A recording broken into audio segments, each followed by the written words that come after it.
Әлемдік және халықаралық жарыстарда алғашқы орындарда иеленіп жүрген Алматы облысының спортшылары марапатталды. Олардың қатарында ересектер арасында бокстан әлем біріншілігіне топ жарып, алтыннан алқа таққан Жәнбек Әлімханұлы бар. Чемпионға Талдықорған қаласынан 2 бөлмелі пәтер және 2.300.000 теңге берілді.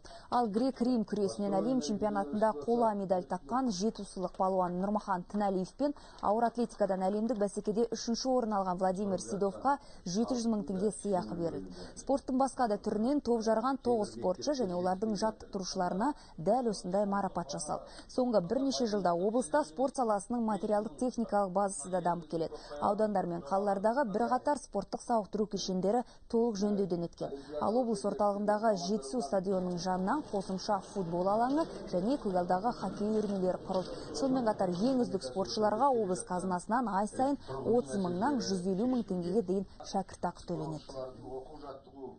Біздегі алдағы уақыттағы жоспарымыз осы алдағы Бразилияда өтетін Олимпиада ойындарында өнер көрсетіп, тек қана бірінші орында болу.